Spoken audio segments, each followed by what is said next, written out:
আমাদের জীবনের সবচেয়ে বড় সত্য একটি, মৃত্যু। আজকের এই আলোচনায় আমরা শায়েখ মোহাম্মদ আল মুক্তার শিঙ্কিতি রহিমুল্লাহ একটি অত্যন্ত মর্মস্পর্শী বক্তব্য শেয়ার করব, যার শিরোনাম যদি আমি জানতাম। মৃত্যু আমাদের জীবনের এমন এক চরম বাস্তবতা, যা সামনে এলে আমাদের সকল আশা, আকাঙ্ক্ষা, পৃথিবীর মোহ, মায়া সব অর্থহীন হয়ে পড়ে। সেই শেষ মুহূর্তে যখন আত্মা দেহ ছেড়ে চলে যায়, তখন আমাদের চোখের সামনে ভেসে ওঠে জীবনের প্রতিটি ছোট্ট ভুল, আল্লাহর প্রতি আমাদের অবহেলা, আমাদের হারিয়ে যাওয়া সময়ের আক্ষেপ। তখন আমরা উপলব্ধি করি কি ভয়ানক ভুল করেছি আমরা। আর তখনই মনে হয়, যদি আমি জানতাম। আসুন আজ আমরা এই সত্যটিকে স্মরণ করি, নিজেদের জীবনের উদ্দেশ্য বুঝি এবং আল্লাহর দিকে ফিরে আসি। এই অনুবাদটি হৃদয়ের গভীরতা থেকে করা হয়েছে, যেন প্রতিটি শ্রোতা একে উপলব্ধি করতে পারেন এবং অন্তরের গভীরে যেন এটির প্রতিফলন ঘটে। প্রিয় ভাই ও বোনেরা, আল্লাহ তার বান্দাদের উপর যে অসংখ্য অনুগ্রহ বর্ষণ করেছেন, তার মধ্যে সবচেয়ে মহান নিঃসন্দেহে এই আল কোরআন। এটি এমন এক গ্রন্থ যা আমাদের অন্ধকার থেকে আলোয় নিয়ে আসে। এই কিতাব আমাদের হৃদয়কে আলোকিত করে এবং অজ্ঞতা ও অবিশ্বাসের অন্ধকার দূর করে। এটি অন্তরকে আলোয় পূর্ণ করে এবং প্রশস্ত করে, অজ্ঞতা ও অবিশ্বাসের সংকীর্ণতা থেকে মুক্ত করে এই মুমিন আত্মাগুলোকে প্রবৃত্তি ও পাপের পৃথিবী থেকে দূরে সরিয়ে নিতে সাহায্য করে। এতে রয়েছে শাস্তির যন্ত্রণা ও এই দুনিয়ার প্রলোভনের প্রতারণা থেকে নিজেকে বাঁচানোর উপদেশ। আর আল কোরআনের এই সুন্দর উপদেশগুলোর মধ্যে রয়েছে এমন এক বরকতময় আয়াত, যার দ্বারা আল্লাহ কোরআনকে সমাপ্ত করেছেন। এই গুরুত্বপূর্ণ আয়াত ছিল রাসূলুল্লাহ সাল্লাল্লাহু আলাইহি ওয়াসাল্লামের শেষ নসিহত ও উপদেশ, যা দিয়ে আল্লাহ বান্দাদের অন্তরে নাড়া দেন, তাদেরকে ন্যায় বিচারকারী আল্লাহর সামনে তাদের অবস্থার কথা স্মরণ করিয়ে দেন। এই আয়াত নাজিল হওয়ার পর রাসূলুল্লাহ সাল্লাল্লাহু আলাইহি ওয়াসাল্লাম খুব অল্প কয়েকদিন জীবিত ছিলেন। কোরআনের শেষ পর্বে আল্লাহ এমন একটি আয়াত নাজিল করেছেন, যা ছিল প্রিয় নবী মুহাম্মদ সাল্লাল্লাহু আলাইহি ওয়াসাল্লামের শেষ উপদেশ। এটি কোরআনের সর্বশেষ আয়াত যা অবতীর্ণ হয়েছে। এটি আজ-জাহরাল উলা সূরা আল বাকারাহের 281 নং আয়াতের পরে এসেছে। এতে আল্লাহর বান্দাদের একটি মহা দিনের কথা স্মরণ করিয়ে দেওয়া হয়েছে, যা সকলেই প্রত্যক্ষ করবে, এবং একটি সেই মহান সাক্ষাতের কথা বলা হয়েছে যা আল্লাহর সঙ্গে হবে, যেখানে পিতামাতা কিংবা সন্তানদের কোনো উপকার হবে না।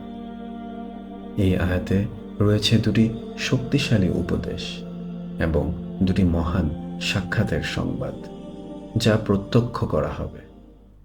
واتقوا يوما ترجعون فيه إلى الله ثم توفى كل نفس ما كسبت وهم لا يظلمون।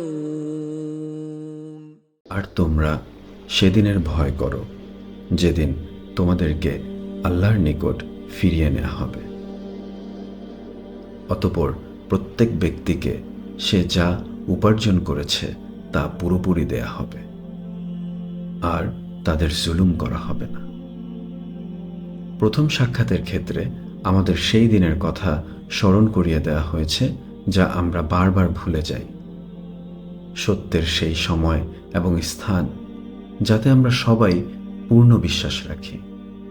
আমাদের সেই দিনের কথা স্মরণ করিয়ে দেওয়া হয়েছে, যা সব দিনের শেষে আসবে। আমাদের সেই দিনের কথা স্মরণ করিয়ে দেওয়া হয়েছে, যা কারো জন্য শাস্তি আর কারো জন্য হবে মিশকের সুগন্ধি। আমাদের সেই শেষ দিনের কথা স্মরণ করিয়ে দেওয়া হয়েছে, যেদিনে ভয়ে গলা আটকে যাবে, নিঃশ্বাস নিতে কষ্ট হবে। এটি এমন একদিন যেদিনের পর আর কোনো দিন নেই। আর এগুলো অন্য কোনো দিনের মতোও নয়। নিঃসন্দেহে সেটি হবে মহা হিসাবের দিন। এটি মহান, গুরুত্বপূর্ণ, মহিমান্বিত উপস্থিতি, যেখানে আমরা মহাশক্তিশালী পরম দয়ালু আল্লাহর সামনে দাঁড়াব। আল্লাহ বলেছেন, সেদিনের ব্যাপারে ভয় করো যেদিন তোমাদের আল্লাহর কাছে প্রত্যাবর্তন করতে হবে। এই আয়াত সৎকর্মশীলদের ঘুম কেড়ে নিয়েছে। كانوا قليلا من الليل ما يهجعون কোরআনে এসেছে, রাতের সামান্য অংশই এরা ঘুমিয়ে কাটাতো। কতই না বিস্ময়কর এই মানুষগুলো, যারা তাদের বিছানায় বিশ্রাম নিতে যায় সেই দিনের চিন্তায়, যেদিন তারা তাদের প্রভুর সাথে সাক্ষাৎ করবে। তারপর তারা উঠে দাঁড়ায়, আল্লাহর সামনে নামাজে সিজদায় ঝুঁকে পড়ে, কখনো নীরবে, কখনো সশব্দে তাকে ডাকে, তার রহমত কামনা করে। যখন তারা রাতের নামাজে তাদের প্রভুর পবিত্র সান্নিধ্যে থাকে, সেই দিনের ব্যাপারে সতর্ক হও এবং নিজেকে রক্ষা করো, যেদিন তোমাদের আল্লাহর কাছে ফিরে যেতে হবে, অর্থাৎ মৃত্যু। এটি সেই মহা হিসাবের দিন, যার জন্য আল্লাহ সব কিছু লিখে রেখেছেন। ছোট বা বড় প্রতিটি তারিখ, প্রতিটি মহান ভারী কাজ এবং প্রতিটি নিম্নমানের ঘৃণিত কাজ, যা একজন মানুষকে হয়তো সম্মানিত ও প্রশংসিত করেছে বা তাকে অপমানিত ও ঘৃণিত করেছে, যাতে সে আল্লাহর দৃষ্টিতে সম্মানিত বা অপমানিত হতে পারে। আল্লাহ তাআলা ঠিক করেছেন আমাদের চূড়ান্ত গন্তব্য সেদিন, যা সবাই প্রত্যক্ষ করবে। كل من عليها فان ويبقى وجه ربك ذو الجلال والإكرام فبأي آلاء ربكما تكذبان পৃথিবীর উপর যা কিছু আছে তা সব ধ্বংস হয়ে যাবে, কেবল তোমার প্রতিপালকের মর্যাদা সম্পন্ন চেহারা চিরস্থায়ী থাকবে। তাহলে তুমি তোমার প্রতিপালকের কোন কোন নিয়ামত অস্বীকার করবে? তবে সেই দিন এবং সেই মহাদৃশ্যের আগেই একটি মুহূর্ত আসবে, যখন একজন মানুষকে এই দুনিয়ার মায়া ও প্রতারণার স্থান থেকে তুলে নিয়ে যাওয়া হবে, হয় কঠোর শাস্তির জাহান্নামের স্থানে, নয়তো সুখ ও আনন্দের জান্নাতের স্থানে। একটি মুহূর্ত যখন বান্দাকে এই পৃথিবী থেকে পরকাল যাত্রার জন্য নির্ধারিত করা হয়। এটি সেই মুহূর্ত যখন একজন মানুষ তার প্রিয়জনদের, তার সন্তানদের, ভাই বোনদের এবং এই পৃথিবীকে শেষবারের মতো দেখবে। মৃত্যুর চিহ্ন তার মুখে স্পষ্ট হয়ে উঠবে এবং তার গভীর অন্তরে আসন্ন প্রস্থানের লক্ষণগুলো দেখা যাবে। মৃত্যুবরণের লক্ষণ ও আর্তনাদ অপরিসীমভাবে স্পষ্ট হয়ে উঠবে, যখন সে জীবনের শেষ সীমান্তে পৌঁছাবে এবং পরকালের দিকে যাত্রা শুরু করবে। নিশ্চয়ই এটি একটি মুহূর্ত যখন এমনকি কাফেরও বিশ্বাস করবে এবং পাপী দুষ্ট লোকও পূর্ণ আত্মবিশ্বাস অনুভব করবে, যে মুহূর্তে একজন ব্যক্তি এই দুনিয়ার আসল নিঃসঙ্গতা এবং তুচ্ছতা অনুভব করবে। এটি এমন একটি মুহূর্ত যখন একজন ব্যক্তি সত্যিকার অর্থে উপলব্ধি করবে যে সে তার প্রভুর প্রতি কত বড় অবহেলা ও অবাধ্যতা করেছে। এটি একটি মুহূর্ত যখন একজন ব্যক্তি তার প্রতিটি মুহূর্তের জন্য গভীর অনুতাপ ও যন্ত্রণায় ভুগবে, যখন সে তার প্রভুর প্রতি অবজ্ঞা ও অবাধ্যতা প্রদর্শন করেছে, আর সে আল্লাহর কাছে এই বলে কাঁদবে, قال رب ارجعون لعلي أعمل صالحا فيما تركت হে আমার প্রভু, আমাকে ফেরত পাঠাও যাতে আমি সৎ কর্ম করতে পারি যা আমি ফেলে এসেছি। এটি শেষ চূড়ান্ত মুহূর্ত, একটি সময় যা একটি প্রবল আঘাত এই জীবনের থেকে বিচ্ছিন্নতা এবং ভাঙ্গন, যা এমনকি আল্লাহ রসুল্লাহ সাল্লাহ আলাইহি ওয়াসাল্লামের কাছেও এসে পৌঁছেছিল।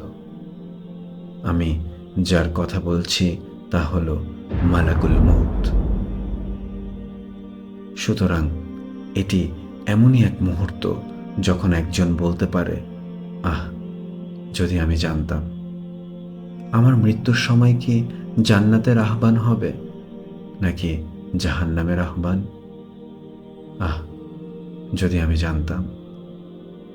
এটি কি বলা হবে যে, يا أيتها النفس المطمئنة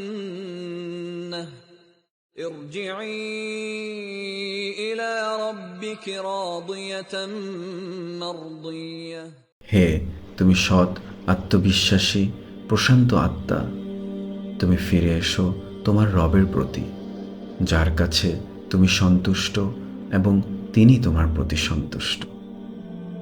নাকি বলা হবে, হে তুমি নাপাকি পাপী আত্মা, বেরিয়ে আসো তোমার প্রভুর শাস্তি এবং তার ক্রোধের দিকে। আহ, যদি আমি জানতাম, আহ, যদি আমি জানতাম কিভাবে হবে আমার শেষ পরিণতি। আহ, যদি আমি জানতাম মৃত্যু এমন একটি সময় যা সদ্যের ঘুম কেড়ে নিয়েছে, তাই তারা তাদের রাতের নামাজে ডাকে, ربنا فاغفر لنا ذنوبنا وكفر عنا سيئاتنا وتوفنا مع الأبرار আর আমাদেরকে মৃত্যু দিন নেককারদের সাথে। অতঃপর এক মুহূর্তেই আত্মা তার স্রষ্টার কাছে আত্মসমর্পণ করে ফিরে যায় তার দিকে। والتفت الساق بالساق إلى ربك يومئذ المساق এবং একটি পা আরেকটি পার সাথে জড়িয়ে যাবে কাফনের কাপড়ে। সেদিন রওনা হবে তোমার প্রভুর দিকে। অতঃপর সেখানে সেই সৎ বান্দা এক অদ্ভুত নতুন স্থানের মুখোমুখি হবে, চমকপ্রদ ও বিস্ময়কর নির্মাণে ভরা। লা ইলাহা ইল্লাল্লাহ। এক মুহূর্তে বান্দাকে নিচু তুচ্ছ স্থান দুনিয়া থেকে চিরন্তন সুখের স্থানে নিয়ে যাওয়া হবে। লা ইলাহা ইল্লাল্লাহ। এক মুহূর্তেই সেই পৃথিবীর সংকীর্ণতা থেকে পরকালের বিশালত্বে প্রবেশ করবে এবং এক মুহূর্তেই সে মন্দ ও বিদ্বেষপূর্ণ স্থান থেকে চলে যাবে সেই মহা সামর্থ্যবান আল্লাহর উপস্থিতির স্থানে, যিনি এক ও সর্বশক্তিমান। এভাবেই শেষ হয় আহ, যদি আমি জানতাম। এই আক্ষেপ যেন কেবল মৃত্যুর পর না হয়। এই দুনিয়ার প্রতিটি ক্ষণ, প্রতিটি নিঃশ্বাসই আমাদের জন্য এক একটি সুযোগ আল্লাহর সন্তুষ্টি অর্জনের। আসুন আমরা নিজেদের ভুল ত্রুটি থেকে শিক্ষা নেই, আমাদের জীবনের উদ্দেশ্যকে গভীরভাবে উপলব্ধি করি এবং আল্লাহর পথে ফিরে আসি।